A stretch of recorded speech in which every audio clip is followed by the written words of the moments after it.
Hello friends, I hope आपने मेरा पहला वीडियो देखा होगा जो chemistry green principle of chemistry का पार्ट 1 वीडियो है, जिसमें हमने introduction part and 4 principle of green chemistry study किया था। So now we will continue further principle number 5 से। Okay, so what is principle number 5?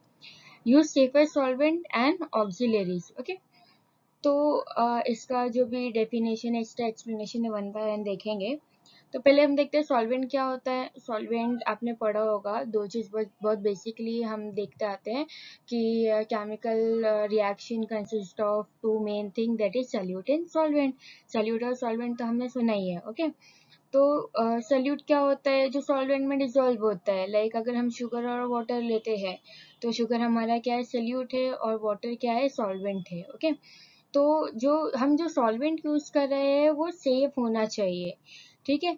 और एंड ऑक्सिलरीज, तो auxiliaries में आते हैं आपके रिएजेंट्स आते हैं, सेपरेटिंग एजेंट्स आते हैं, और भी बहुत सारी कंडीशंस रहती है जब रिएक्शन कभी रिएक्शन इजी वे में कंडक्ट नहीं होता है, फिजिबल नहीं होता है, तो और भी कंडीशंस होती है कि वो रिएक्शन का अप्रोप्रिएट कंडीशन जब हम प्रोवाइड करें तो रिएक्शन हो जाता है। तो अभी वो सब जो एक्स्ट्रा चीज़ें वो रिएक्शन में लगती है सॉल्वेंट एंड ये सबको लीव करके, तो वो क्या होता है? ऑक्सिलरीज होती है।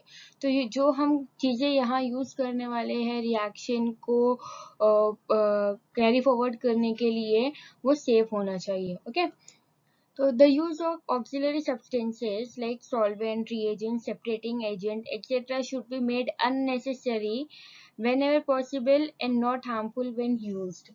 मतलब क्या बोला उसने कि जो ऑक्सिलरी सब्सटेंस है, ऑक्सिलरी सब्सटेंस क्या है? बेसिकली आपके सॉल्वेंट्स है। ओके, सॉल्वेंट्स अभी हमने देखा क्या होता है, जो सॉल्यूट डिसॉल्व करेगा। रिएजेंट क्यों? क्योंकि अगर कोई केमिकल रिएक्शन है उसके अंदर आपको लाइक समझो ऑक्सीडेशन टेक प्लेस कराना है, रिडक्शन या कुछ भी ऐसा है कि आपको प्रॉपर्टी चेंज करनी है केमिकल की ताकि वो रिएक्शन फिजिबल हो सके, रिएक्शन कंडक्ट हो सके, तो हम रिएजेंट्स डालेंगे उसमें। सेपरेटिंग एजेंट क्या होगा? अगर दो केमिकल्स है, लाइक अगर मैंने एसिड और बेस का जो सॉल्ट होता है वो आपको मिला के दे दिया, ओके सॉरी, एसिड बेस जो होता है वो आपको मैंने मिला के दे दिया, तो आपको वहाँ जब सेपरेट करना होगा, मान लो दोनों भी वाइट क्रिस्टलाइन है या वाइट कलर के पाउडर आपको दिख रहे हैं, आप आंखों से नहीं देख सकते हो क्या एसिड है क्या बेस है, तो वहाँ पे आपको सेपरेटिंग एजेंट लगता है। ओके, तो ये सब चीज़ें जो है वो एट द एंड ये वेस्ट होती है। ओके, तो अगर ये चीज़ें सेपरेटिंग एजेंट, सारे के सारे separating agent, I will not से कि सब हेल्थ हजार्डस होते हैं, लेकिन एक लिस्ट प्रिपेयर है जिसमें जो सॉल्वेंट, कुछ सॉल्वेंट है हेल्थ हजार्डस है, कुछ सेपरेटिंग एजेंट्स है जो हेल्थ हजार्डस है, तो ये सब हमें अवॉइड करना है। ओके, तो वही आगे लिखा है कि शुड बी मेड अननेसेसरी, मतलब जब ये ज़्यादातर ऐसा हमें ट्राई करना चाहिए कि हमें सॉल्वेंट नहीं यूज़ करना है, उसके जगह सॉल्वेंट या रिएजेंट या सेपरेटिंग एजेंट, अगर उसके जगह कुछ और टेक्निक है हम अप्लाई कर सकते हैं उस पर, तो वो यूज़ करना चाहिए, और ये सब अननेसेसरीली यूज़ नहीं करना चाहिए जब हमारे पास ऑल्टरनेट मेथड हो। Okay, and when should be made unnecessary when ever possible, जब पॉसिबल है कि हमारे पास ऑल्टरनेट ऑप्शन है, तो ये जो सॉल्वेंट, रिएजेंट और सेपरेटिंग एजेंट है ये अननेसेसरीली यूज़ नहीं करना चाहिए। और अगर in case if we don't have any option beside using this solvent, reagent and separating agent, तो हमें क्या करना चाहिए? यूज़ करें हम, लेकिन हम ये चीज़ ध्यान रखें कि जो हम सॉल्वेंट और रिएजेंट और सेपरेटिंग एजेंट ये सब यूज़ कर रहे हैं वो हार्मफुल नहीं हो, not harmful when used. Okay, तो अब आगे देखते हैं हम। Minimizing the use of solvent or other auxiliary substance contribute toward green chemistry as these make up a large percentage of total waste created. Okay, अब ये जो solvent और auxiliary substance हम use कर रहे हैं, अगर उसको कम use करेंगे या नहीं use करेंगे तो ये क्या रहेगा? ये green chemistry के toward contribute हम कर सकते हैं कि हम क्या कर रहे हैं? green chemistry के principle को support कर रहे हैं, हम nature को support कर रहे हैं। ओके, क्यों ऐसा होता है? क्योंकि मोस्ट ऑफ द टाइम क्या होता है, ये जो सॉल्वेंट रिएजेंट और सेपरेटिंग एजेंट क्या होते हैं ना, ये वेस्ट ही होते हैं, ये थ्रो आउट होते, मतलब थ्रो कर देते हैं हम इसको यूज करने के बाद। तो वो क्या होता है, सिंक में जाता है, एंड देन फिर अब जब हम अगर लैब के लेवल पे करते हैं, लैब में करते हैं, तो वो उतना वेस्ट नहीं होता है। बट इंडस्ट्रियल लेवल पे ये टन्स ऑफ सेपरेटिंग एजेंट्स और रिएजेंट वेस्ट होते होंगे यूज करने के बाद। सो ये क्या होता है, एक लाल यहाँ पे क्या होगा, ये एक बहुत बड़ा परसेंटेज बनाएगा टोटल वेस्ट जो क्रिएट होने वाला है। तो अगर हम इसको अवॉइड करते हैं या मिनिमम यूज करते हैं, या अगर यूज करें तो हार्मफुल ना हो ये देख के यूज करें, तो अगर वेस्ट जनरेट भी हो रहा है, अगर कम क्वांटिटी में हो रहा है तो बेनिफिशियल है, या नहीं हो रहा है तो भी बेनिफिशियल है, और अगर वेस्ट जनरेट हो भी रहा है तो वो हैजार्डस नहीं है, तो तभी भी हम क्या बोल सकते हैं कि हम ग्रीन केमिस्ट्री के टूवर्ड कंट्रीब्यूट कर रहे हैं। ओके, तो हम कुछ लिस्ट देखेंगे यहाँ पे कि कुछ सेफर सॉल्वेंट क्या है, हैजार्डस सॉल्वेंट्स क्या है।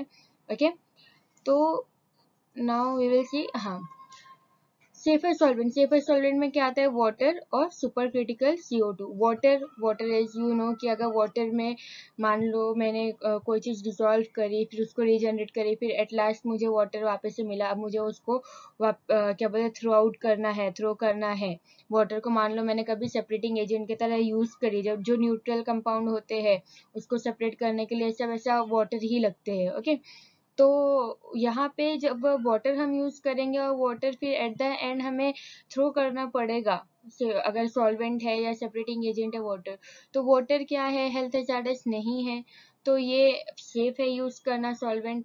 और super critical CO2, super critical CO2 क्यों सेफ है यूज करना, क्योंकि उसका जो सरफेस टेंशन है, ओके, सुपर क्रिटिकल CO2 का जो सरफेस टेंशन है वो एकदम मिनिमम है, या बोल सकते नहीं है।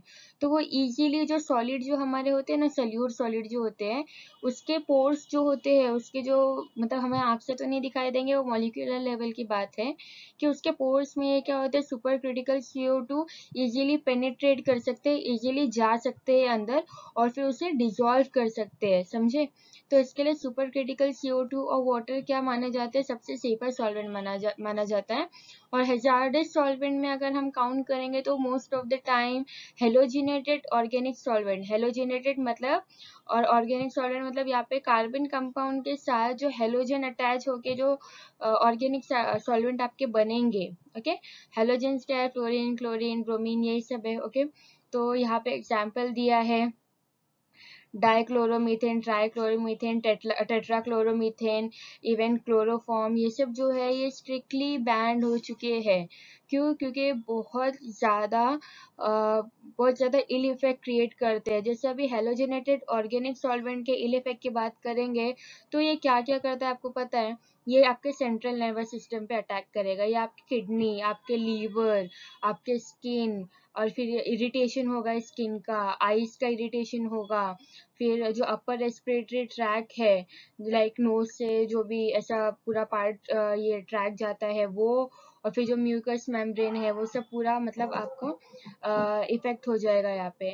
एंड देन क्या होगा फिर, अगर ज़्यादा, जैसे अभी कंपनीज में क्या होता है, वो लोग बहुत लंबे आवर के लिए, बहुत लॉन्ग टर्म ड्यूरेशन के लिए they work in that hazards solvent, the presence of hazards solvent. Okay, तो वो इनहेल करते ही रहते हैं वो चीज़। तो फिर जब ज़्यादा हो जाता है तो हेडेक, स्लीपीनेस, अनकॉन्शियसनेस और डिप्रेशन, इवन डेथ भी कॉज करते हैं ये सब हैजार्डस हेलोजेनेटेड ऑर्गेनिक सॉल्वेंट्स।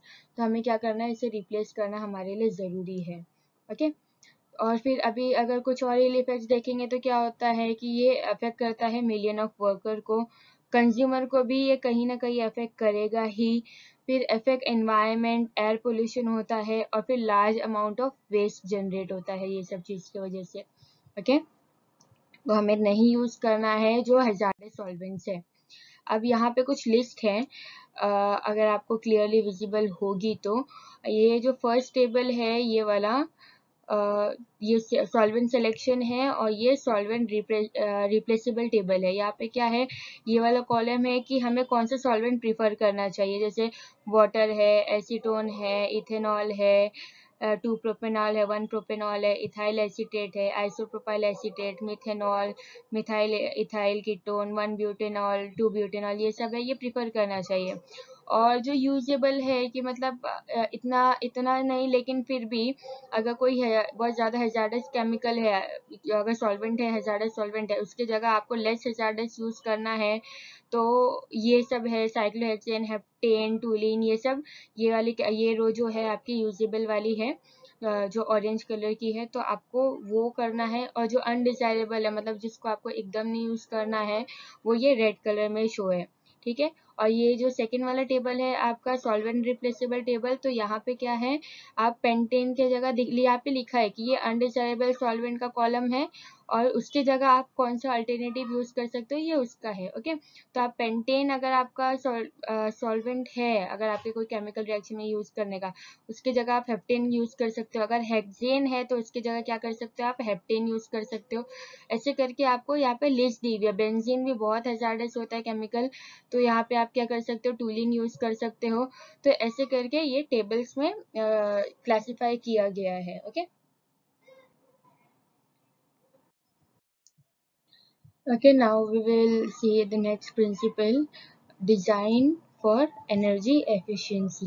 Okay, अभी यहाँ पे हमें क्या करना है, हमें केमिकल रिएक्शन ऐसे और केमिकल रिएक्शन के स्टेप और कंडीशन ऐसे डिजाइन करने हैं ताकि जो एनर्जी है वो बचे। एनर्जी का मतलब हमारी एनर्जी नहीं, लेकिन जो हम टेम्परेचर प्रोवाइड करते हैं एक केमिकल रिएक्शन को, तो टेम्परेचर का जो हीट है वो भी एक एनर्जी है ना, तो वो बचे। ओके, टेम्परेचर, प्रेशर, ये सब जो एनर्जी होती है वो सेव हो। हमें केमिकल रिएक्शन ऐसे डिजाइन करने हैं।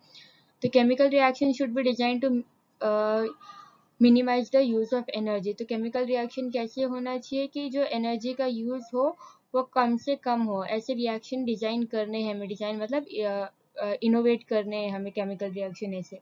ओके, तो ऐसे केमिकल रिएक्शन यूज करना है जहाँ पे एनर्जी का यूज कम हो। Second, it is better to minimize the energy by carrying out reaction at room temperature and pressure. हमें ज़्यादातर क्या ट्राई करना है कि रूम टेम्परेचर और रूम प्रेशर पे जो रिएक्शन पॉसिबल हो सके वो वाले रिएक्शन कैरी आउट करने हैं, ताकि हमारा मिनिमाइज जो एनर्जी का यूज़ है वो क्या हो, मिनिमम हो।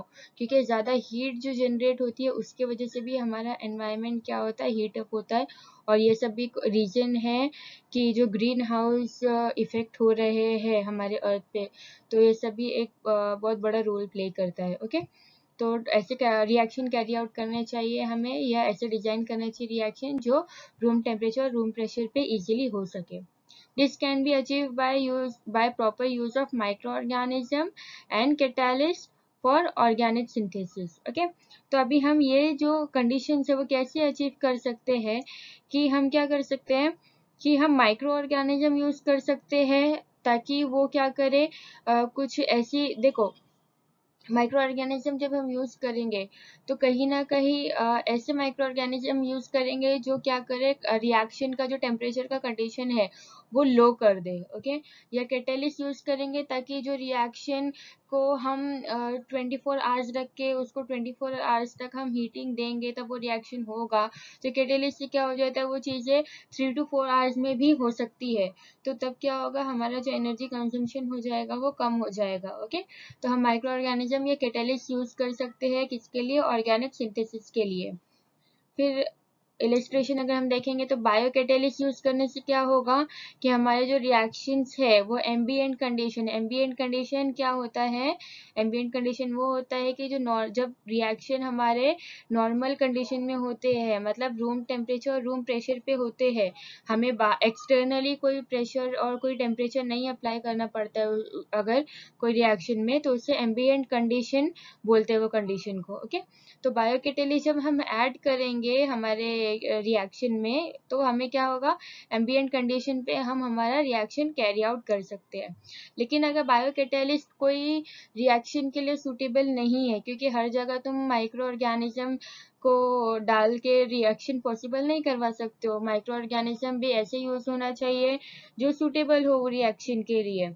ओके, और लेकिन अगर कोई ऐसा रिएक्शन है जहाँ पे आप माइक्रो ऑर्गेनिज्म या बायो कैटालिस्ट का यूज नहीं कर सकते हो, तो वहाँ पे क्या करना पड़ेगा, आपको जो केमिकल सिंथेसिस है उसमें कुछ स्टेप्स का ध्यान रखना पड़ेगा। जैसे आपको रिफ्लेक्सिंग करनी पड़ेगी, माइक्रोवेव हीटिंग करनी पड़ेगी। माइक्रोवेव हीटिंग करोगे तो क्या होगा, यहाँ पे एनर्जी जो हीटिंग मतलब जो हीट होती है हमारे सराउंडिंग में, जो हम जब गैस बंद करते हैं और माइक्रोवेव हीटिंग करते हैं तो उसमें बहुत फर्क होता है। ओके, तो माइक्रोवेव हीटिंग करनी है, फिर हमें इम्प्रूव करनी है हमारी हीटिंग की टेक्नोलॉजीज को।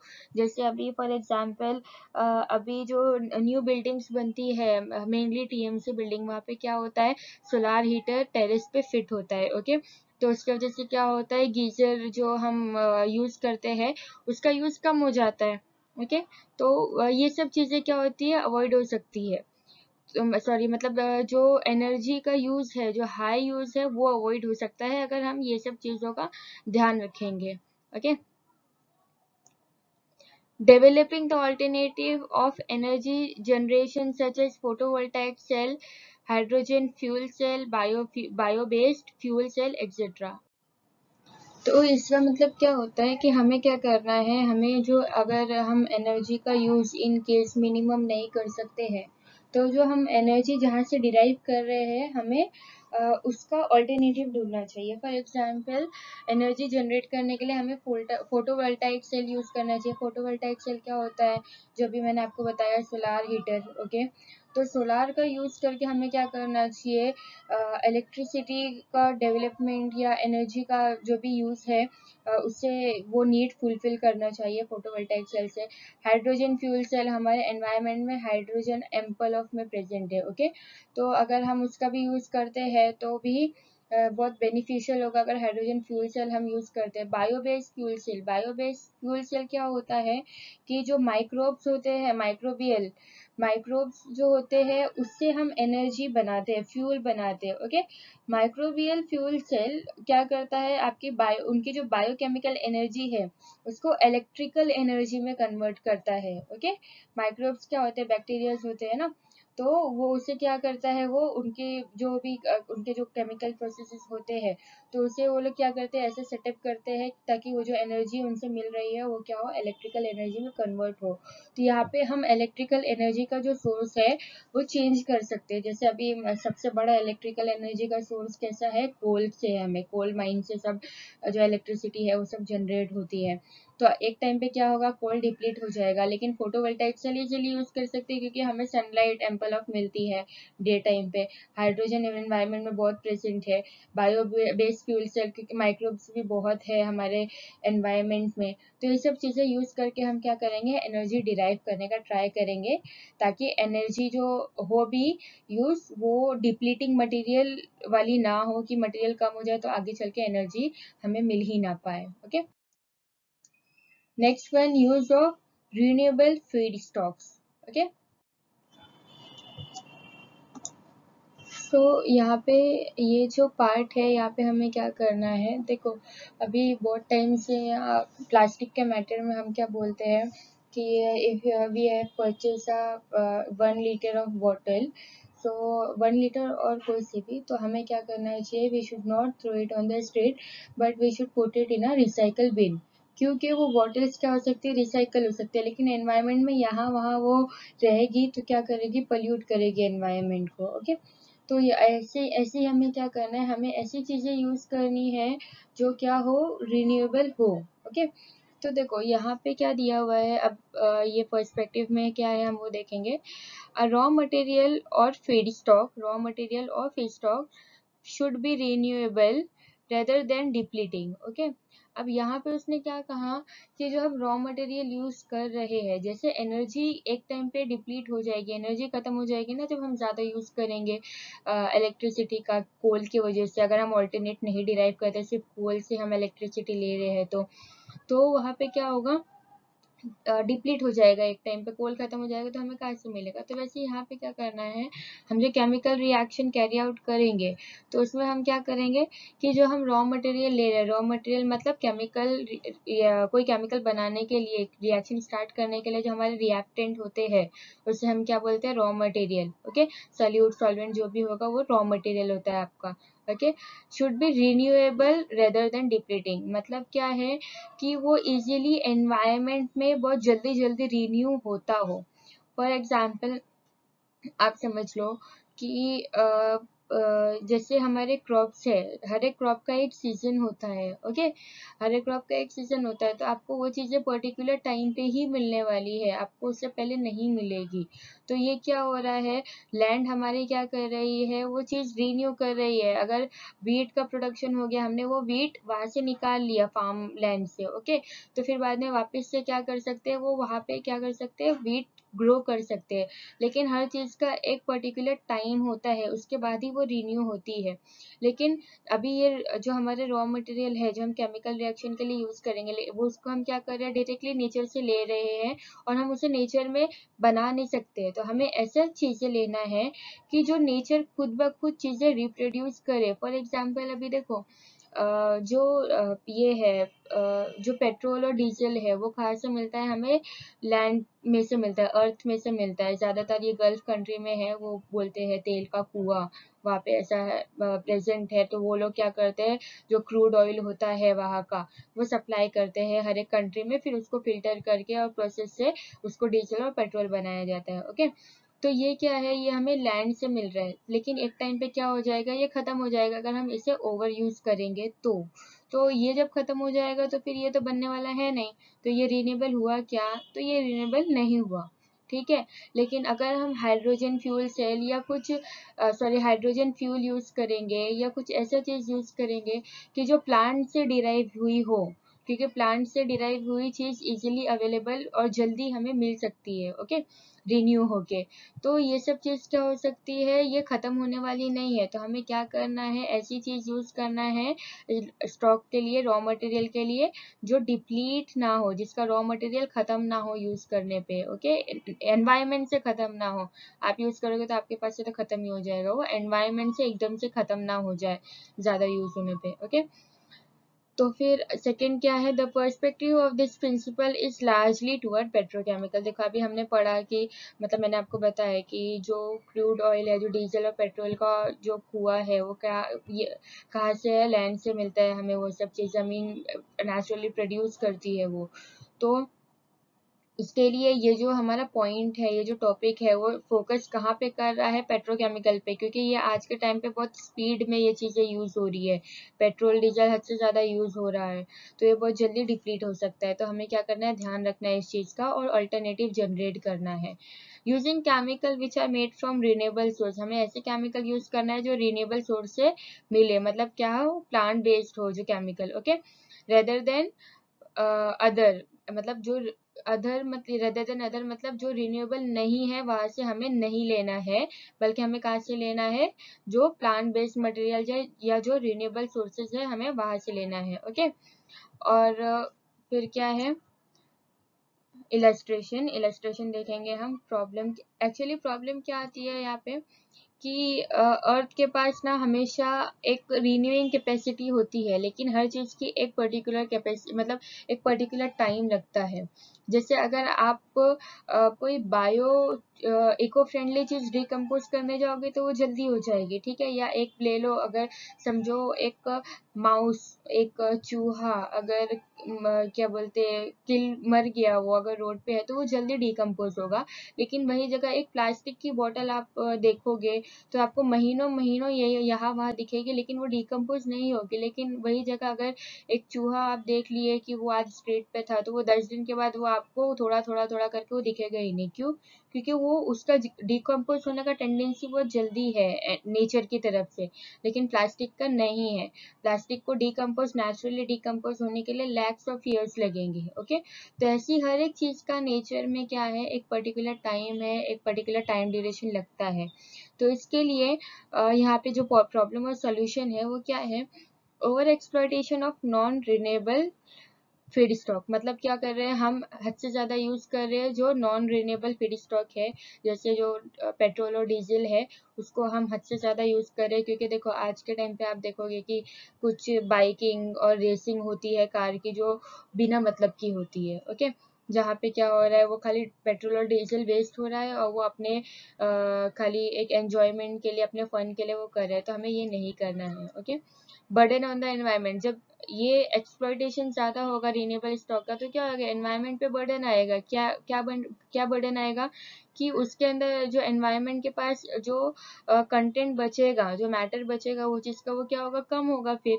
और एनवायरनमेंट का तो जो टाइम है वही टाइम पे एनवायरनमेंट जनरेट करेगा, नेचर जनरेट करेगा, उससे पहले तो नहीं करेगा कि कम हो गया लाओ पहले जनरेट कर दूँ मैं। तो इसके लिए क्या होता है, एनवायरनमेंट पे बर्डन आ जाता है। फिर क्या होगा, अब एनवायरनमेंट पे बर्डन आया है तो वो धीरे धीरे, अब यूज़ तो कोई चीज़ का रुकता नहीं है। अब कोई चीज़ कम बची है लेकिन यूज़ तो होगी ही वो, तो फिर क्या होगा, वो धीरे धीरे डिप्लीट हो जाएगा, धीरे धीरे खत्म हो जाएगा वो रिसोर्स। ओके, और फिर जब वो खत्म हो जाएगा तो जो फ्यूचर जनरेशन है होगी हमारी, वो क्या होगी, ये सब रिसोर्सेज से डिप्लीट हो जाएगी, डिप्राइव हो जाएगी, उनको ये सब चीज़ें नहीं मिलेगी। तो एक एडवर्टाइज भी आया था बहुत पहले कि एक जो रोड होती है और रोड पे ना ट्रैफिक होता है, तो सब ट्रैफिक पे ना अपने कार ऑन रखते हैं और सबका सबका मतलब व्हीकल ऑन ही रहता है, कोई ऑफ नहीं करता है, सिग्नल रहता है या ट्रैफिक कुछ तो था, आई थिंक सिग्नल था। तो सब अपने व्हीकल को ऑन ही रखे थे। अब व्हीकल ऑन है और सिग्नल है, सबको पता है सिग्नल खत्म होगा तभी व्हीकल चालू करने मतलब जाने मिलेगा लेके। तो लेकिन वो टाइम सिग्नल ऑन है, अगर सिग्नल है गाड़ी नहीं जा रही तो आपको व्हीकल टर्न ऑफ करना चाहिए, लेकिन वो नहीं किए। तो एक बच्चे ने देखा और बोला अपने पापा को कि शायद हमें फिर तो फ्यूचर में सिर्फ साइकिल ही चलाने मिलेगी, क्योंकि जिस तरह से आप लोग पेट्रोल और डीजल यूज कर रहे हो वो हिसाब से तो आगे मिलने वाला है ही नहीं हमें, वो सब खत्म हो जाएगा, तो हमें साइकिल से ही काम चलाना होगा फिर तो इसके लिए क्या होगा, जब हम ओवर एक्सप्लॉइट करेंगे ना कोई चीज़ को, तो वो चीज़ खत्म हो जाएगी और क्या होगा, फ्यूचर जनरेशन वो चीज़ से डिप्राइव हो जाएगी। तो हमें ये चीज़ का ध्यान रखना है। ओके, तो सोल्यूशन क्या है, तो हमें क्या करना है, नॉन रिन्यूएबल स्टॉक की जगह रिन्यूएबल स्टॉक यूज़ करना है। और रिन्यूएबल स्टॉक कहाँ से हमें डिराइव करना है, एग्रीकल्चरल प्रोडक्ट से। ओके, फिर ये क्या करेगा, जो अभी ओवर जब हम non renewable feed stock use करते हैं वो एनवायरनमेंट पे बर्डन क्रिएट करता है, लेकिन रिन्यूएबल रिसोर्स एनवायरनमेंट पे बर्डन क्रिएट नहीं करता है। और क्या होगा फिर, this ensure sharing of resources with future generation and waste generated are biodegradable. Okay, तो ये क्या इंश्योर करेगा, जब हम रिन्यूएबल रिसोर्स यूज करेंगे कि जो रिसोर्सेज है, जो नॉन रिन्यूएबल भी है और रिन्यूएबल भी है, फिर ये क्या होगा, फ्यूचर जनरेशन के लिए अवेलेबल होगी। क्योंकि जब हम रिन्यूएबल रिसोर्सेज यूज करना चालू करेंगे तो नॉन रिन्यूएबल रिसोर्स का यूज ऑटोमेटिकली क्या हो जाएगा, कम हो जाएगा, क्योंकि डिवाइड हो जाएगा ना यूसेज यहाँ पे। तो क्या हो जाएगा, फिर नॉन रिन्यूएबल का स्टॉक भी बचेगा फ्यूचर जनरेशन के लिए और रिन्यूएबल का भी स्टॉक फ्यूचर जनरेशन के लिए बचेगा और एनवायरनमेंट में पोल्यूशन नहीं क्रिएट होगा। अभी ये मैटर पे ना आज के टाइम पे बहुत बड़ी रिसर्च चालू है कि हाइड्रोजन के जो मॉलिक्यूल्स है, जो एटम्स है, उसको कैच करके हम उसको स्टोर करके उसका फ्यूल बनाए और उसको प्रॉपरली स्टोर कर सके। ये सब चीज़ पे बहुत बड़ी रिसर्च चालू है कि अगर हम हाइड्रोजन को फ्यूल में कन्वर्ट करके उससे अगर हम व्हीकल चला सकते हैं तो क्या होगा कि जो उससे जो वेस्ट मतलब जो जैसे अभी हमारे गाड़ी से जो धुआं निकलता है तो वो एनवायरनमेंट के लिए पोल्यूशन क्रिएट करता है, लेकिन हाइड्रोजन बेस्ड फ्यूल जो होंगे वो एनवायरनमेंट के लिए पोल्यूशन क्रिएट नहीं करेंगे। तो यहाँ पे एनवायरनमेंट भी सेफ रहेगा और हमारा जो रिसोर्सेज है वो भी सेफ रहेंगे। देखो ये है क्या बोलते एक पेपर मिल है, मतलब रिन्यूएबल रिसोर्स के उस पे से है ये चीज़ कि पेपर मिल एग्रीकल्चर का जो वेस्ट होता है और म्यूनसिपल सॉलिड वेस्ट जो होता है, वेस्ट पेपर जो होते हैं वहाँ के म्यूनसिपल मतलब गवर्नमेंट ऑफिस के, वहाँ पे बहुत ज़्यादा पेपर्स निकलते हैं ना। तो ये जो पेपर मिल ये सब से, पेपर मिल के जो कचरे से और एग्रीकल्चर के ये सब से जो ये जो वेस्ट प्रोडक्ट निकलता है ना, उसमें से क्या करते हैं, लेविलिनिक एसिड डिराइव करते हैं। ओके, और ये एसिड का बहुत यूजेस है। यूजेस किसमें, फार्मिंग मतलब कोई भी केमिकल रिएक्शन स्टार्ट करने के लिए जो एक प्रीकर मतलब जो एक पॉइंट लगता है वो उसे हम क्या बोलेंगे, प्रीकर्सर बोलेंगे। जो एक केमिकल लगेगा कि उसे डालने के बाद हमारा केमिकल रिएक्शन स्टार्ट हो, कोई कोई केमिकल रिएक्शन में लगता है ये प्रीकर्सर। तो वो precursor as a precursor use होता है फार्मास्यूटिकल इंडस्ट्रीज, पेस्टिसाइजर और भी सारी इंडस्ट्री में जहाँ पे ये सब चीज़ें, ये लेविलिनिक एसिड यूज होता है एज अ प्रीकर्सर, वहाँ पे ये चीज़ यूज होती है। तो हम क्या कर सकते हैं, ये जो देखो ये है बायो ये एनवायरनमेंट और प्लांट से रिलेटेड है, क्योंकि एग्रीकल्चर वेस्ट और ये वुड ये सब से ही क्या बनता है, पेपर बनता है। ओके, तो एग्रीकल्चर वेस्ट से हम लेविनोलिक एसिड डिराइव कर सकते हैं, और पेपर भी कहाँ से बनता है, एग्रीकल्चर मतलब बायो की चीज़ों से ही बनता है, तो वहाँ से हम डिराइव कर सकते हैं ये चीज़। और फिर इसको क्या कर सकते हैं हम, फार्मास्यूटिकल इंडस्ट्रीज और हम प्लास्टिसाइजर ये सब चीज़ में जो जब ये सब यूज़ होता है तो वहाँ पे यूज़ कर सकते हैं। Okay, reduce derivative minimization of step. Okay, अब ये आपके लिए थोड़ा नया होगा क्योंकि आप लोग इतना मतलब ऑर्गेनिक ये सब इतना पढ़े नहीं हो, but I will explain with example. Okay, तो यहाँ पे क्या है, a commonly use technique in organic chemistry is use of protecting और deprotecting group. Organic chemistry में एक कॉमनली टेक्निक यूज होती है, उसे मतलब क्या होता है, उसमें स्टेप्स बढ़ जाते हैं केमिकल रिएक्शन के। जो चीज़ जो रिएक्शन अगर 2 स्टेप्स में होने वाले हैं उसमें 4 स्टेप लग जाते हैं। अब जब स्टेप ज़्यादा लगेंगे तो बट ऑब्वियस एक्स्ट्रा केमिकल भी लगेंगे। तो यहाँ पे जो एक्स्ट्रा केमिकल लग रहे हैं वो क्यों लग रहे हैं, क्योंकि अगर कोई एक पर्टिकुलर फंक्शनल ग्रुप को प्रोटेक्ट करना है एंड देन उसको डी प्रोटेक्ट करना है, तो वहाँ पे हमें क्या लगता है, एक ऐसे केमिकल लगते हैं जो जो वो पर्टिकुलर ग्रुप को प्रोटेक्ट करे और डी प्रोटेक्ट करे। आपको एग्जांपल से समझेगा, मैं आपको डायरेक्टली एक एग्जांपल बताती हूँ। ओके, देखो ये एग्जांपल आपको दिख रहा है, यहाँ पे क्या है, ये जो OH ग्रुप है, ओके, मेटा हाइड्रोक्सी बेंजिल्डिहाइड है ये। तो ये जो OH ग्रुप है ना, इसको आपको प्रोटेक्ट करने का है, ठीक है। अब ये जो OH ग्रुप प्रोटेक्ट करना है, तो यहाँ पे क्या होगा, पहली बार तो हमें ये अल्डिहाइड को क्या बनाना है, कार्बोक्सिलिक एसिड बनाना है, सिर्फ हमें यहाँ पे चेंजेस चाहिए।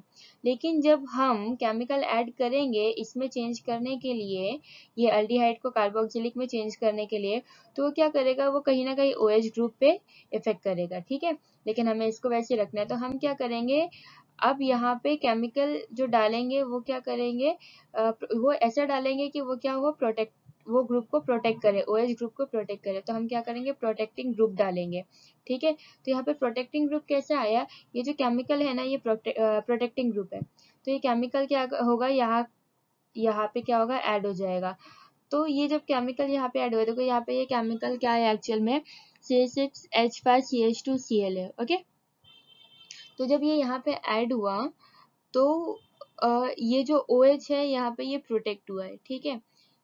देन क्या किया उन्होंने, ऑक्सीडेशन किया, ऑक्सीडेशन करने के बाद ये ऑक्सीडेशन हुआ, यहाँ पे ऑक्सीडेशन करने के बाद क्या हुआ, उनका ये जो एल्डिहाइड है वो किस में कन्वर्ट हो गया, कार्बोक्सिलिक में हो गया। ओके, लेकिन अगर यहाँ पे ऑक्सीडेशन, ये प्रोडक्ट ग्रुप नहीं, यहाँ पे ग्रुप का प्रोटेक्शन नहीं होता OH का, तो ये ऑक्सीडेशन कहाँ पे इफेक्ट करता, एल्कोहल पे इफेक्ट करता ये, ठीक है। तो ये नहीं हुआ अब, और कार्बोक्सिलिक में कन्वर्ट हो गया। तो और फिर जब कार्बोक्सिलिक में कन्वर्ट हो गया, लेकिन मुझे क्या चाहिए, यहाँ पे ये वाले ग्रुप की जगह मुझे क्या चाहिए, OH चाहिए।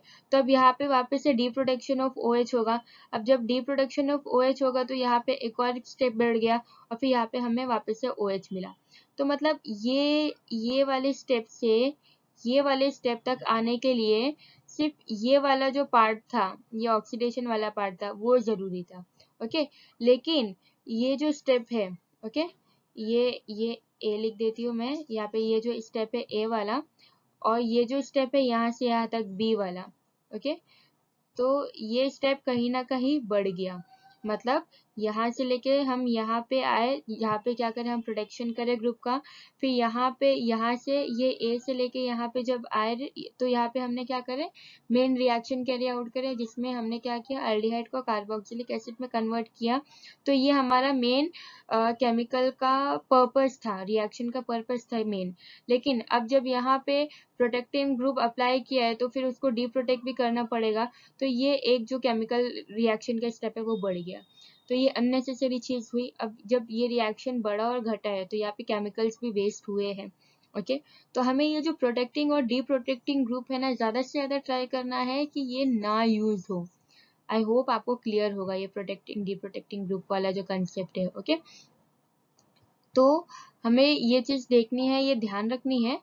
और क्या करना है हमें, एक मिनट, हाँ, हमें जो अननेसेसरी डेरिवेशन है, मतलब क्या कि इंस्टॉलेशन और रिमूवल ऑफ प्रोटेक्शन ग्रुप, उसको क्या करना है, कम से कम करना है, या हमें क्या करना है, अवॉइड करना है अगर हमसे पॉसिबल हो तो। ओके, तो क्या करना है, ऑर्गेनिक केमिस्ट्री में पहला पॉइंट क्या था हमारा, ऑर्गेनिक केमिस्ट्री में प्रोटेक्टिंग और डी प्रोटेक्टिंग ग्रुप बहुत जनरली यूज होता है कॉमनली, लेकिन हमें क्या करना है, हमें वो यूज को अवॉइड करना है या मिनिमाइज करना है। ओके, अवॉइड करना है या मिनिमाइज करना है।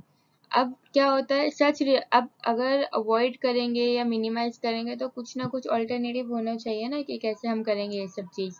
तो ये कैसे करने वाले हैं हम क्या करेंगे, बायो कैटेलिस्ट ऐड करेंगे यहाँ पे। क्या करेंगे, बायो कैटेलिस्ट ऐड करेंगे हम यहाँ पे।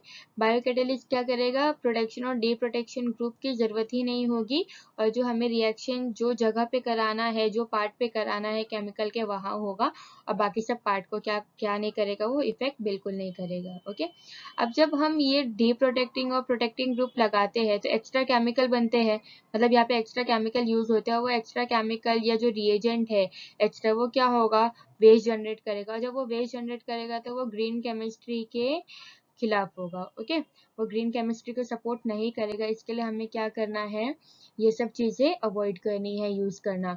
और जब हम ये सब चीजें यूज करेंगे तो एटम इकोनॉमी जो रिएक्शन का होगा, एटम इकोनॉमी आपको पता होगा अगर आप फर्स्ट वीडियो देखे हो, तो एटम इकोनॉमी क्या हो जाएगा, लेस हो जाएगा।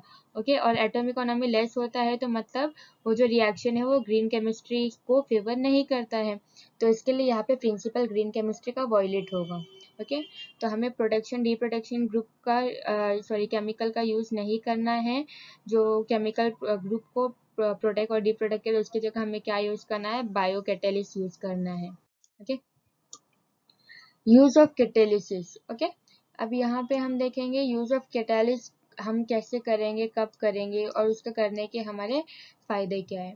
ठीक है, अब यूज ऑफ कैटेलिस्ट कब करते हैं हम, आपको पता होगा, ये बहुत कॉमन है, आप पहले से पढ़ते आ रहे हो। इवन अभी मैं थोड़ी देर पहले भी बताई थी कि कैटेलिस्ट का यूज क्यों होता है। क्यों होता है कि अगर जो रिएक्शन हमारा बहुत ज़्यादा टाइम कंज्यूम करने वाला है, बहुत ज़्यादा आवर्स लगेगा, जैसे कभी कभी लगता है कोई कोई रिएक्शन को 2-3 दिन भी लग जाते हैं, 4 दिन भी लगते हैं, तो अगर वो रिएक्शन सिर्फ कुछ आवर्स में आपको कंप्लीट कराना है, मान लो अगर 4 दिन लग रहे हैं रिएक्शन को, और वो रिएक्शन 4 आवर्स में हो सकता है, अगर वो रिएक्शन 4 आवर्स में हो सकता है तो हम क्या करेंगे, कैटेलिस्ट का यूज़ करेंगे। ओके, कैटेलिस्ट यूज़ करके हम वो रिएक्शन का टाइम क्या कर देंगे, कम कर देंगे। तो उससे क्या होगा, हमारा वेस्ट मिनिमाइज होगा, हमारी सेलेक्टिविटी बढ़ेगी। मतलब एक कैटेलिस्ट क्या करेगा, सेलेक्टिविटी भी इंक्रीज करता है। जैसे सेलेक्टिविटी मतलब क्या, इससे पहले वाले एग्जांपल में क्या देखे, हमें COH ग्रुप पे अटैक कराना था, लेकिन अगर प्रोटेक्टिंग ग्रुप नहीं लगाते तो वो OH ग्रुप पे अटैक करता है। तो यहाँ पे सेलेक्टिविटी है ही नहीं कि जो मेरा केमिकल है वो पर्टिकुलर जगह ही जाके सेलेक्ट करेगा ग्रुप और वही अटैक करेगा, तो वहाँ सेलेक्टिविटी नहीं थी, लेकिन यहाँ क्या है, सेलेक्टिविटी है। अगर हम कैटेलिस्ट यूज करते हैं तो कुछ कंडीशन में सेलेक्टिविटी वो प्रोवाइड करता है आपको। वेस्ट मिनिमाइज करेगा, रिएक्शन का टाइम क्या करेगा, रिड्यूस कर देगा। और जब रिएक्शन बहुत कम टाइम में होगा तो फिर वहाँ पे एनर्जी का भी डिमांड कम होगा। मतलब अगर मैं कहीं 4 डेज का हीटिंग रख रही हूँ कोई चीज़ को, और उससे वो 4 आवर्स के हीटिंग में हो जा रहा है, तो वहाँ पे क्या होगा, एनर्जी का कंजम्पशन कम होगा, एनर्जी बचेगी। और यूज ऑफ कैटेलिस्ट से क्या होता है, केमिकल रिएक्शन क्या हो जाता है, स्पीड अप हो जाता है। केमिकल रिएक्शन का जो रेट होता है, जो टाइम होता है, वो क्या होता है, जल्दी मतलब कम टाइम में ज़्यादा रिएक्शन होता है। ठीक है, अब ये जो चार्ट है ये आपको कंप्लीट करना है। मैंने ये कैटेलिस्ट के जो यूजेस है मैंने आपको बता दियो। यहाँ पे कुछ रिएक्शंस के नाम दिए हुए हैं कि हाइड्रोजनेशन ऑफ ऑयल अगर करेंगे तो उसके लिए कौन सा कैटेलिस्ट है, अमोनिया मैन्युफैक्चर करेंगे हेबस प्रोसेस के थ्रू तो उसके लिए कौन सा कैटेलिस्ट यूज होगा, manufacture of HDPE polymer high density polymer करेंगे तो उसके लिए कौन सा पॉलीमर यूज होगा। तो ऐसे बाकी सब भी है कि गैसोलीन में या सल्फ्यूरिक एसिड को बाय कॉन्टैक्ट प्रोसेस करेंगे तो कौन सी कैटेलिस्ट यूज होंगे। ये टेबल फिल करना आपका होमवर्क है, समझो। ओके, एंड अगर आप ये करते हो तो आप कमेंट सेक्शन में आपके आंसर्स बता सकते हो। Design for degradation. ओके, अब ये क्या स्टेट करेगा, पहले तो आप मुझे एक क्वेश्चन का आंसर दे दो कि हम क्या हर चीज़ रिसाइकल कर सकते हैं क्या।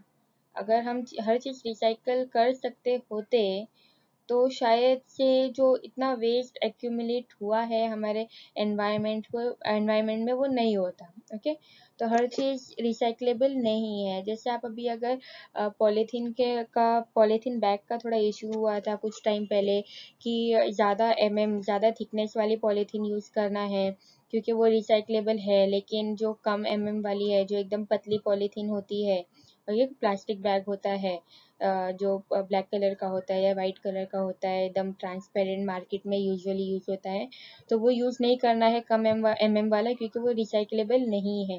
ओके, तो we can we can not recycle each and everything. तो यहाँ पे हमें क्या करना है, ऐसी चीज़ डिज़ाइन करनी है जो क्या हो, रिसाइक्लेबल हो, और अगर रिसाइक्लेबल ना हो तो उसको रिसाइक्लेबल हम बना सके, ऐसी चीज़ें करनी है। ओके, तो हम क्या करेंगे, initially design chemical that degrade and can be discarded easily. Okay, हमें ऐसे केमिकल बनाने हैं जो डिग्रेड हो, मतलब क्या हो, डिकम्पोज हो अपने आप, और क्या बोलते, और उससे हम डिस्कार्ड मतलब हम उसको इजीली हटा सके। अगर अगर उसको थ्रो करने की बात है, अगर हमें उसको थ्रो करना है तो वो एनवायरनमेंट में पोल्यूशन ना क्रिएट करे। ओके, हमें ऐसी चीज़ यूज़ करना है। The second point, ensure that both chemical and the degradation product are not toxic, bioaccumulative और environmentally persistent. Okay, तो हमें क्या करना है, हमें क्या ध्यान रखना है कि जो केमिकल है, ओके, जो केमिकल है और अगर वो डिग्रेड हो रहा है, डिग्रेड होने के बाद जो उसका डिग्रेडेशन प्रोडक्ट है, ओके, मतलब डिकम्पोज होने के बाद चीज़ें केमिकल ऐसे, जो केमिकल एक्यूमुलेट करके तुमने वो एक प्रोडक्ट बनाया था, जब वो डिग्रेड होगा तो वो केमिकल्स अलग होंगे। ओके, तो कभी कभी या मोस्ट ऑफ द टाइम ऐसा होता है ना कि केमिकल जब अलग होते हैं तो उनकी प्रॉपर्टी अलग होती है, अलग अलग सेपरेट होते हैं, तो लेकिन जब उसको कंबाइन करके कोई नया प्रोडक्ट बनाते हैं तो वो प्रोडक्ट की प्रॉपर्टी अलग हो जाती है। ओके, तो क्या होता है, जब जो हमारे केमिकल जो हम सिंथेसाइज करें वो भी, और जो जब वो डिग्रेड हो केमिकल, वो भी, उनके जो प्रोडक्ट्स है वो डिग्रेड हो, वो भी, वो दोनों भी, केमिकल और डिग्रेडेशन के प्रोडक्ट्स भी क्या होना चाहिए, टॉक्सिक नहीं होना चाहिए। और बायो एक्यूमुलेटिव मतलब क्या, वो एनवायरनमेंट में नहीं रहना चाहिए। जैसे अभी मैंने कुछ क्या बोलते, मान लो अगर कोई प्लास्टिक में मैंने प्लास्टिक के कप में मैंने गर्म चाय ले ली, ठीक है, तो क्या करेगा, वो जो चाय है जो मेरी गर्म है अगर वो, तो वो क्या करेगी, जो प्लास्टिक का कंटेनर है उसके साथ रिएक्ट करेगी, ठीक है, और फिर वो जो प्लास्टिक का कंटेनर के जो कुछ हार्मफुल केमिकल्स है वो चाय में आएंगे, एंड देन वो मैं ड्रिंक करूंगी। एक दो बार में तो कुछ मुझे इतना नहीं पता चलेगा, लेकिन अगर ये हमेशा होता है मेरे साथ कि मैं जब अगर दिन में टू टू थ्री टाइम्स अगर मैं वो कंज्यूम कर रही हूँ, तो मेरे बॉडी में क्या होगा, वो केमिकल एक्यूमुलेट होते जाएगा, वो जो हार्मफुल केमिकल है वो एक्यूमुलेट होते जाएगा, एंड उसका सबसे बड़ा मतलब जो उसका बॉडी में डिजीज कॉज करता है वो क्या है, कैंसर है। ओके, तो इसके लिए अगर वो बायो एक्यूमुलेटिव है, मतलब बॉडी भी मेरी वो चीज़ को एक्सक्रीट नहीं कर रही है, ओके, वो बॉडी में जमा होने वाला ही केमिकल है, उसकी प्रॉपर्टी वैसी है, तो क्या है, वो बहुत ज़्यादा हार्मफुल है। तो हमें ऐसे केमिकल या ऐसे केमिकल के डिग्रेडेशन प्रोडक्ट यूज़ करने ही नहीं है जो बायो एक्यूमुलेटिव हो और एनवायरनमेंट परसिस्टेंट हो। मतलब क्या, अभी बायो एक्यूमुलेटिव तो आपको समझा कि वो आपके बॉडी से रिलेटेड है, कि आपके बॉडी में वो रहेंगे और बॉडी से बाहर नहीं निकलेंगे और आपकी बॉडी को वो खराब करेंगे। ओके, इल इफेक्ट शो करेंगे आपकी बॉडी में वो। ऐसे ही ऐसे ही क्या हो सकता है कि केमिकल्स एनवायरनमेंट में प्रेजेंट होके एनवायरनमेंट को खराब कर सकते हैं, एनवायरनमेंट उसको डिग्रेड नहीं कर पा रहा है, या एनवायरनमेंट का उसको डिग्रेड करने का मतलब उसको डिकम्पोज करने का एनवायरनमेंट का जो टेंडेंसी और कैपेसिटी है, मान लो वो लैक्स ऑफ ईयर्स में वो पर्टिकुलर चीज़ अगर वो डिकम्पोज कर सकते हैं एनवायरनमेंट में, लेकिन वो तब तक तो एनवायरनमेंट में प्रेजेंट रहेंगे और लैक ऑफ ईयर बहुत ज़्यादा होता है। तो इसके लिए हमें ऐसी चीज़ भी नहीं यूज़ करनी है जिसको एनवायरनमेंट डिग्रेड ना कर सके, डिकम्पोज ना कर सके और वो एनवायरनमेंट में हमेशा के लिए रहे, तो हमें ऐसी चीज़ नहीं यूज़ करनी है। ओके, तो हमारा एम क्या है ये प्रिंसिपल के पीछे, कि हमें क्या करना है, वेस्ट प्रोडक्ट को क्या करना है, ऐसा मतलब वो जो वेस्ट प्रोडक्ट है हमारा वो ऐसा होना चाहिए जो क्या हो, ऑटोमेटिकली खुद ही डिग्रेड हो जाए, मतलब उसको कोई केमिकल से डिग्रेड करने की ज़रूरत ना पड़े, क्योंकि वो जब ऑटोमेटिकली डिग्रेड होगा तो बायो एक्यूमुलेटिव नहीं होगा और वो एनवायरमेंट परसिस्टेंस भी नहीं होगा, और जब ऐसा नहीं होगा तो वो टॉक्सिसिटी भी इतना नहीं शो करेगा। Okay, biodegradable polymer and pesticide should be preferred. अब कुछ पेस्टिसाइड्स, आपने हमारे जो पिछला स्लाइड्स था तो उसके अंदर पेस्टिसाइड और इंसेक्टिसाइड के यूज को लेके जो केमिकल था हमने वो देखे थे। ओके, लिंडेन करके केमिकल था, आप गो थ्रू कर सकते हैं। तो वो क्या था, सब्सटीट्यूट था दूसरे केमिकल का जो बेंजीन से बन रहा था। ओके, तो यहाँ पे क्या है, biodegradable polymer and pesticide should be preferred, मतलब क्या है, हमें ऐसे पॉलीमर यूज करना है जो बायोडिग्रेडेबल हो। अब पॉलीमर में यहाँ पे आप नॉर्मली पॉलीथीन भी ले सकते हो। हमें पॉलीथीन भी बहुत सारी तरीके की आती है जो डिग्रेडेबल भी है और नॉन डिग्रेडेबल भी है, तो हमें कौन सी यूज़ करना है, जो डिग्रेडेबल हो। और पेस्टिसाइड भी ऐसे यूज़ करना है जो खाली इंसेक्ट्स और इंसेक्ट, अगर इंसेक्टिसाइड यूज़ करे तो वो इंसेक्ट को किल करे, पेस्टिसाइड यूज़ करे तो वो पेस्ट को किल करे, लेकिन उसका जो केमिकल का रिमेनिंग है वो एनवायरनमेंट में ना रहे और एनवायरनमेंट को पॉल्यूट ना करे। तो हमें ये सब चीज़ें यूज़ करनी है। ओके, अभी यहाँ पे कुछ प्लास्टिक के मार्क्स है, international plastic recycle mark printed on large item, जो बड़े बड़े क्या बोलते हैं जो प्रोडक्ट्स होते हैं प्लास्टिक के, उस पर कुछ मार्क्स होते हैं, वो ये है। और उसके कुछ सिग्नेचर है वो मार्क्स की कि वो क्या स्पेसिफाई करता है। ऐसे 7 है, PETE, HDPE, PVC, LDPE, PP, PS, other. तो PETE क्या है, पॉली इथिलीन टेरिथैलेट। ये कहाँ पे यूज होते हैं, ये वाली प्लास्टिक, सॉफ्ट ड्रिंक बॉटल और mineral water, fruit juice container, cooking oil, ये सब में जो पॉलीथीन यूज होती है वो क्या है, PETE है। ओके, पॉलीइथिलीन टेरिथैलेट है। फिर हाई डेंसिटी पॉलीइथिलीन किस में होता है, milk jug, cleaning agent, laundry detergent, bleaching agent, shampoo bottle, washing in shower soap. Okay, PVC polyvinyl chloride, यहाँ पे फिर उसकी डिटेल्स दी हुई है सब। ओके, आप रीड कर सकते हो उसको। और आपके, अगर आपका 12th का महाराष्ट्र बोर्ड का टेक्स्ट बुक है तो उसके अंदर ये सब चीज़ के हार्मफुल इफेक्ट्स भी दिए हैं, हर एक पर्टिकुलर चीज़ का अलग अलग हार्मफुल इफेक्ट्स है। ओके, तो उनके हार्मफुल इफेक्ट्स आप रीड करो, यही है वो। एंड देन अगर आपको हार्मफुल इफेक्ट्स जिसमें ज़्यादा है, अगर मोस्ट ऑफ दैट मतलब जो खाने पीने की चीज़ों में जो प्लास्टिक यूज़ हो रही है तो उसके जो अगर हार्मफुल इफेक्ट्स है तो आपको स्ट्रिक्टली क्या करना है, वो अवॉइड करना है। इनमें से जो भी टाइप का प्लास्टिक ऑफर करता है आपको, फूड स्टफ, जो भी टाइप के प्लास्टिक में फूड स्टफ आते हैं, और अगर उसके डिस्क्रिप्शन में आपके पास ऐसा है कि वो हार्मफुल है, वो रीयूज़ नहीं करना चाहिए।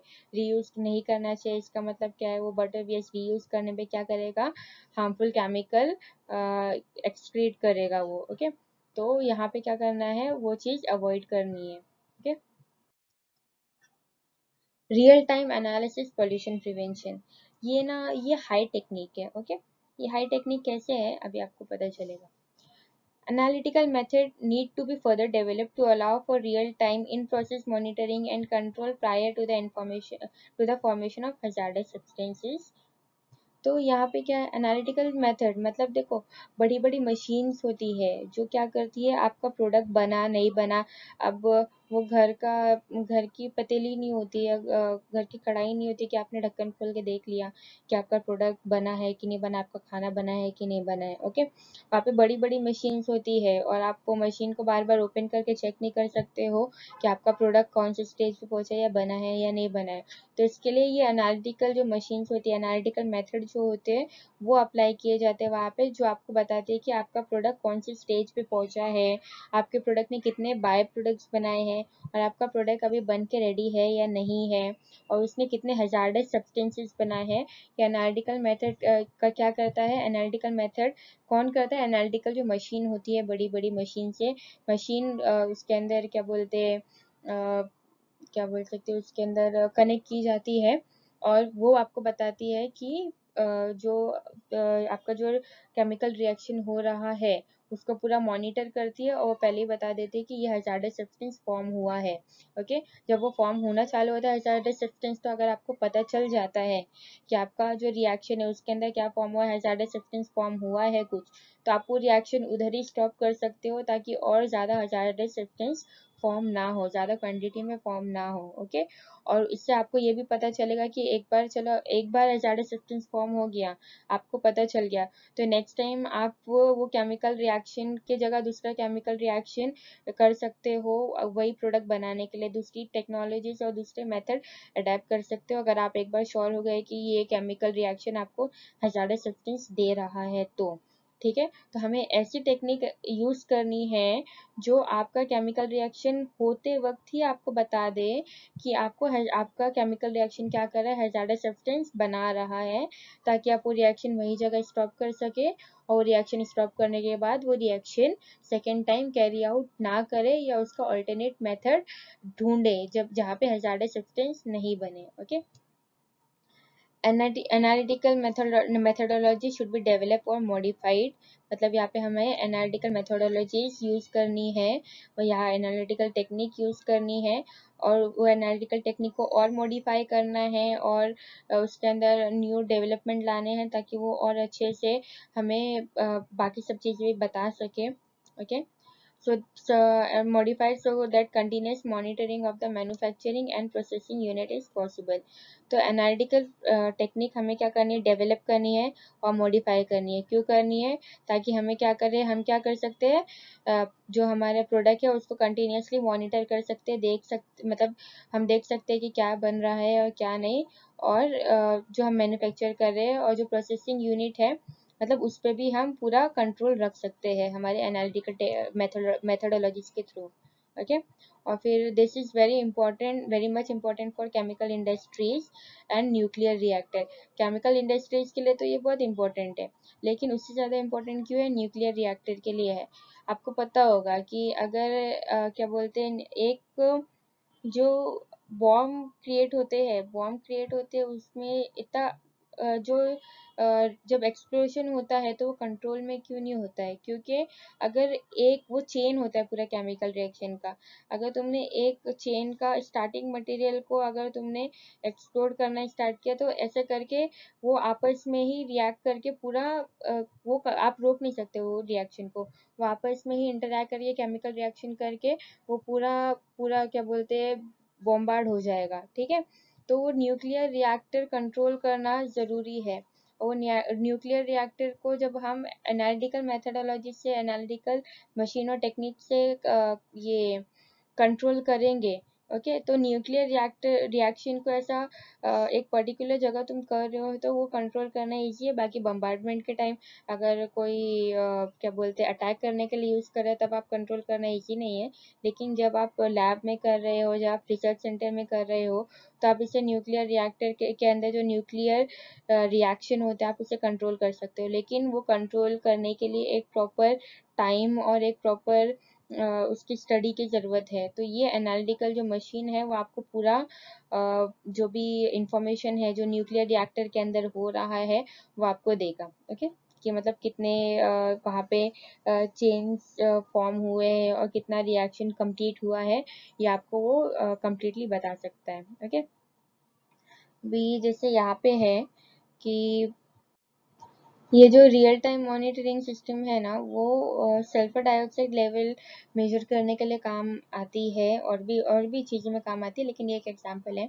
कि जहाँ पे कोल बर्न करके, मतलब कोल के थ्रू जो इंडस्ट्रियल बॉयलर यूज़ होते हैं ना, तो उसके अंदर जो पॉल्यूटेंट रहता है, उसके अंदर जो पॉल्यूटेंट रहता है वो क्या होता है, SO2, मतलब सल्फर डाइऑक्साइड फॉर्म होता है। ओके, लेकिन जब वो बॉयलर्स के बड़े बड़े बॉयलर्स होते हैं, वो सब इंस्ट्रूमेंट्स हैं जो इंडस्ट्री में यूज होते हैं, तो जब वो बॉयलर का टेम्परेचर बहुत ज़्यादा हाई हो जाता है ना, तो SO2 का फॉर्मेशन ज़्यादा हो जाता है, लार्ज अमाउंट में SO2 जनरेट होने लगता है।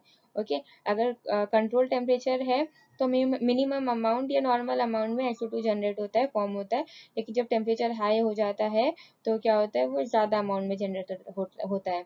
तो अभी ये हमारी टेक्निक क्या करेगी, यूजिंग रियल टाइम मॉनिटरिंग को यूज़ करके वो क्या करेगी, एनालिटिकल टेक्निक SO2 जो जनरेट हो रहा है उसको क्या करेगी, मेजर करेगी वो। ओके, ये जो SO2 जनरेट हो रहा है उसको क्या करेगी, मेजर करेगी, और जब वो once it reach an unacceptable level, okay, तो यहाँ पे जब मतलब जो टेम्परेचर है, टेम्परेचर इंक्रीज हो रहा है और SO2 लेवल भी इंक्रीज हो रहा है, लेकिन जब वो जो एक लिमिट है, वो जब लिमिट क्रॉस हो जाएगी टेम्परेचर की, तो वो क्या करेगा, वो जो मशीन है वो अलार्म देगी, अलार्म सिग्नलिंग देगी।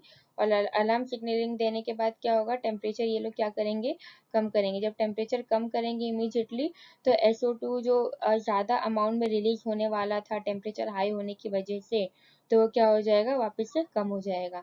तो ये सब जो टेक्निक्स है वो ऐसे यूज़ होती है कि आपका जो डिजास्टर है वो होने से पहले ही वो क्या करती है, आपको अलार्म सिग्नल दे देती है। Okay, safer chemistry for accident prevention, ये लास्ट प्रिंसिपल है। ओके, और ये आपको जो प्रिकॉशंस लेने हैं, आपको जो प्रिकॉशन लेना चाहिए उसके बारे में आपको स्टेट करेगा। अभी रिसेंटली लास्ट मंथ ही हमने देखा था तमिलनाडु और ये साउथ साइड में 2 to 3 जो केमिकल इंडस्ट्रीज है उसके अंदर ब्लास्ट हुए थे। ओके, तो क्या हुआ था, कितने ही विलेजेस जो आसपास वाले थे उनकी डेथ हो गई थी, कितने लोगों को ब्रीथिंग प्रॉब्लम हो गई थी। और फिर ये सब इफेक्ट्स एक पर्टिकुलर ड्यूरेशन के लिए नहीं होते हैं। जो न्यू बॉर्न्स होते हैं ना वो टाइम पे, तो उन लोगों में भी क्या होते हैं, कुछ ना कुछ डिफेक्ट्स आते हैं। अगर जब कॉन्सेंट्रेशन हाई हो जाता है एनवायरनमेंट में, और मतलब ये जो एक्सप्लोजन और ब्लास्ट ये सब की वजह से जब कॉन्सेंट्रेशन केमिकल का हाई हो जाता है एनवायरनमेंट में, वो इनहेल कर लेते हैं ना, तो ये सब प्रॉब्लम बहुत ज़्यादा होती है आने वाली जनरेशन पे भी। तो इसके लिए हमें क्या करना चाहिए, सेफ केमिस्ट्री यू अप्लाई करना चाहिए जो एक्सीडेंट को प्रिवेंट कर सके। Okay, we need to develop chemical that are safer and minimize the risk of accident. हमें क्या करना है, we need to develop chemical, ऐसे केमिकल डेवलप करने हैं जो सेफ हो और जो एक्सीडेंट का जो रिस्क है वो मिनिमाइज कर सके। ओके, मतलब एक्सीडेंट ना हो ऐसे कोई केमिकल हमें बनाने हैं। ओके, या यूज करने हैं। Substance use in chemical reaction should be selected consciously, मतलब जो हम केमिकल रिएक्शन में सब्सटेंस यूज करने वाले हैं वो हमें क्या करना है, ध्यान से यूज करना है, देख के उसका मतलब सारी चीज स्टडी करके, कि वो क्या ना करे, केमिकल एक्सीडेंट ना हो उसकी वजह से, फिर एक्सप्लोजन ना हो उसकी वजह से, फायर ना कैच करे, और कुछ पॉइजनस गैस ये सब ना रिलीज हो वो केमिकल रिएक्शन के वजह से। और फिर if the chemical process work with the gaseous substance, then the possibility of an accident including explosion is relatively higher compared to the system working with non-volatile liquid or solid substances। ये बहुत genuine सी चीज़ है, क्योंकि अभी recently जो blast हुआ था वो भी कहाँ हुआ था, जो गैस ये सब इंडस्ट्रीज और केमिकल कंपनीज है ना, जहाँ पे गैस ज़्यादा यूज़ होती है, आपके घर वाली गैस नहीं, गैसियस सब्सटेंस जो ज़्यादा यूज़ होते हैं, वहाँ पे ये सब ब्लास्ट हुए थे। तो ये जो रिस्क है ब्लास्ट और ये सब का, तो ये कहाँ पे होता है, ज़्यादातर गैसियस सब्सटेंस जहाँ यूज़ होते हैं ना वहाँ होता है। तो वहाँ पे ये जो एक्सप्लोजन है, ये एक्सप्लोजन ज़्यादा होता है, हायर होता है एज कम्पेयर टू जहाँ पे लिक्विड और नॉन वोलेटाइल, वोलेटाइल और नॉन वोलेटाइल मैंने आपको लास्ट वीडियो में बताई थी। तो नॉन वोलेटाइल लिक्विड और सॉलिड सब्सटेंस जो इंडस्ट्री में यूज होते हैं, वहाँ पे इतना ज़्यादा खतरा नहीं होता है एक्सीडेंट्स और एक्सप्लोजन का, जितना कहाँ पे होता है, गैसियस इंडस्ट्रीज में होता है, गैसियस सब्सटेंस जो इंडस्ट्री में यूज हो रहे हैं वहाँ पे होता है। ओके, तो हमने क्या देखा, रोल ऑफ ग्रीन केमिस्ट्री क्या है, हमें 12 प्रिंसिपल से क्या पता चला एक्चुअल में, वो देखेंगे हम। ओके, एक थोड़ा एक शॉर्ट रिकैप है ये। तो क्या पता चला हमें, कि हमें क्या करना है, innovative technology, chemical technology develop करनी है, ताकि वो क्या करे, एलिमिनेट या रिड्यूस करे जनरेशन ऑफ हैजार्डस सब्सटेंस। सबसे ज़्यादा फोकस तो इसी पे था ना, कि हैजार्डस सब्सटेंस नहीं बनने चाहिए हमारे केमिकल से, चाहे वो रॉ मटेरियल हो, चाहे हम कैटेलिस्ट यूज़ करें, चाहे रिएजेंट यूज़ करें, चाहे सॉल्वेंट हो, ऑक्सिलरीज हो, अदर ऑक्सिलरी सेपरेटिंग एजेंट हो, या जो हमारा केमिकल प्रोडक्ट बन रहा है वो डिकम्पोज हो, तो भी वो हैजार्डस सब्सटेंस ना बनाए डिकम्पोज होने के बाद। ओवरऑल हमने यही देखा है। और फिर क्या करें, और केमिकल का एक्सपेंडिचर रिड्यूस हो, हमें ये भी ध्यान रखना है। पोल्यूशन ना हो, पोल्यूशन ना हो इन द सेंस कि अगर हम केमिकल रिएक्शन कैरी आउट कर रहे हैं, हमारे पास इंडस्ट्रीज है, तो हमने पढ़ा था पहला ही पॉइंट था कि हमें क्या करना है, केमिकल वेस्ट को कम से कम केमिकल वेस्ट हो ये ध्यान रखना है। और अगर केमिकल वेस्ट हो रहा है तो उसको इंडस्ट्री से एनवायरनमेंट में रिलीज करने से पहले पहले उसको ट्रीट करना है ताकि वो एनवायरनमेंट को पोल्यूट ना करे। उसके बाद to minimize any negative environmental effect, अगर केमिकल के थ्रू कोई एनवायरनमेंट में इफेक्ट हो रहे हैं तो उससे हम कम से कम हम ट्राई करें कि वो कम से कम हो। हम केमिकल रिएक्शन के जो स्टेप्स है वो अलग स्टेप्स चूज कर सकते हैं, उसके अंदर न्यू इनोवेशन ला सकते हैं हमारे केमिकल रिएक्शन में ताकि एनवायरनमेंट में कोई नेगेटिव इफेक्ट ना हो। To protect the presence of ozone in the stratosphere essential for the survival of life on the earth। तो हमें क्या करना है यहाँ पे कि जो एनवायरनमेंट जो एटमॉस्फेयर है हमारा स्ट्रेटोस्फियर है, तो यहाँ पे जो ओजोन लेयर है वो डिप्लीट हो रही है ना, हम देखते डिप्लीट हो रही है, सब पढ़ते हैं। तो अगर हम ये सब चीज़ पे ध्यान रखेंगे तो हमारा क्या होगा, अर्थ सेफ होगा, ओजोन लेयर सेफ होगी, तो हम कॉस्मिक रेज और रेडिएशन से बच सकते हैं क्योंकि हमारा एनवायरनमेंट तो ऐसे ही इतना पोल्यूटेड है। अब उसमें अगर ऐसा हैजार्डस और हार्मफुल रेज हमें अगर मिलने लगी तो हम तो बचेंगे ही नहीं। तो इसके लिए हमें क्या करना है, ध्यान रखना है कि हम इको फ्रेंडली सारी चीज़ें यूज़ करें। और ये सब की वजह से जो हम पॉल्यूशन क्रिएट करें उससे ग्रीन हाउस इफेक्ट हो रहा है, और क्या हो रहा है, ग्लोबल वार्मिंग इंक्रीज हो रही है। ग्लोबल वार्मिंग इंक्रीज होगी तो एंटार्क्टिका में जो आइस है वो मेल्ट होगा तो फ्लड्स आएंगे ज़्यादा से ज़्यादा। तो इसीलिए हमें क्या करना है, ये सब चीज़ों, ये एक शॉर्ट रिकैप है जो हमने अभी तक 12 प्रिंसिपल देखा है उसका। तो यहाँ पे फर्स्ट क्या है, प्रिवेंशन है। प्रिवेंशन क्या करना है, हमें वेस्ट प्रोडक्ट प्रिवेंट करने हैं बनने से और बाय प्रोडक्ट बनने से प्रिवेंट करना है। ओके, फिर सेकंड क्या है, एटम इकोनॉमी। हमारा एटम इकोनॉमी केमिकल रिएक्शन का ज़्यादा होना चाहिए, मतलब ज़्यादा से ज़्यादा हमारे रिएक्टेंट जो हम यूज़ करें वो किसमें कन्वर्ट होना चाहिए, बाय प्रोडक्ट में। Okay, safer chemical synthesis. अब जो हम जो रॉ मटेरियल यूज़ कर रहे हैं वो क्या होना चाहिए, सेफ होना चाहिए केमिकल सिंथेसाइज करने के लिए। और जो हम रूट यूज़ करें, जो स्टेप यूज़ करें केमिकल रिएक्शन, वो भी सेफ होना चाहिए। सेफर केमिकल डिज़ाइन, जो हमारा प्रोडक्ट हम डिज़ाइन कर रहे हैं वो भी क्या होना चाहिए, सेफ होना चाहिए। ओके, और use of safer solvent and auxiliaries, solvent जो यूज़ करें वो सेफ होना चाहिए, और जो रिएजेंट और सेपरेटिंग एजेंट यूज़ करें वो भी सेफ होना चाहिए। अगर सेफ सॉल्वेंट नहीं यूज़, सॉल्वेंट अगर सेफ नहीं है तो उसको ऑल्टरनेटिव सॉल्वेंट यूज़ करना चाहिए। एनर्जी एफिशिएंसी, हमें ऐसे अल्टरनेटिव मेथड एनर्जी, हमें एनर्जी बचानी है, कैसे बचानी है, अल्टरनेटिव मेथड यूज़ करके, like we have to use photovoltaic cell और हाइड्रोजन फ्यूल सेल और fuel cell which are made from microbes energy. Okay, we have to use that. Use of renewable raw material, we have to use raw material which are renewable. In this we have seen example of diesel and petrol. Diesel and we have obtained diesel and petrol from earth, but it is not renewable. Okay, but if we will try to obtain fuel from a plant, because as in plant will give you a renewable resources, renewable raw material. So we have to use most of the raw material which are renewable. Okay, and most of the raw material that are renewable, we get it from plant. Okay, reduction of derivative, in this we have seen that we have to reduce the chemical step, minimization of step of reaction. We have seen about protection and deprotection group. Okay, if we will not use protection and deprotection group, we will save chemical as well as we will reduce or we can minimize the step of the chemical reaction.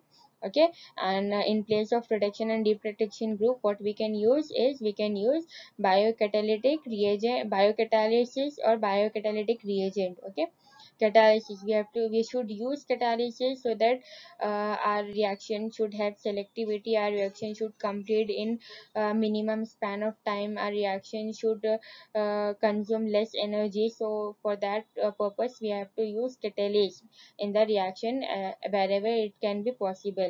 Okay, degradation product design, we have to design such products so that it can degrade automatically in the environment. Okay, it should have tendency to degrade itself in the environment and should not be bioaccumulative. It should not be environment persistent. Okay, it should not be toxic. We have to keep remember that. Okay, real time analysis of pollution prevention. And this what we have seen that we have to adopt an analytical techniques which can monitor our product that is forming in the industrial process, so that when some hazardous substance is formed, or there is or there is some alert that some explosion is going to take place, or some chemical is going to be formed in excess, so that analytical instrument should give you an alarm, so that you can control the thing prior the time. Okay, so that the accidents could be sorry, so that the pollution, or so that the measures can be taken prior to the disaster. Okay, accident prevention is basically what you will do. You are going to um, you are going to adapt such steps of chemical reaction that will not cause the accident or explosion. As in we have seen in this, what we have means where the risk is more, the risk is more in the gaseous, in the industries which use gaseous chemical as their raw material as compared to liquid and solid. Okay, so what we have to do is we have to minimize the risk of accident, and we have to develop such chemical that are safer to use, and that will not cause the explosion. Okay, so this is the basically a review of 12 principle of green chemistry. So we should pledge to save environment, save earth, and if earth will be safe, then we will be in a pink of health. Okay, all the best. And if you have any doubt regarding this chapter, or any extra knowledge you want regarding this chapter, or any of the slide you didn't get, you can ask me in the comment section. Thank you.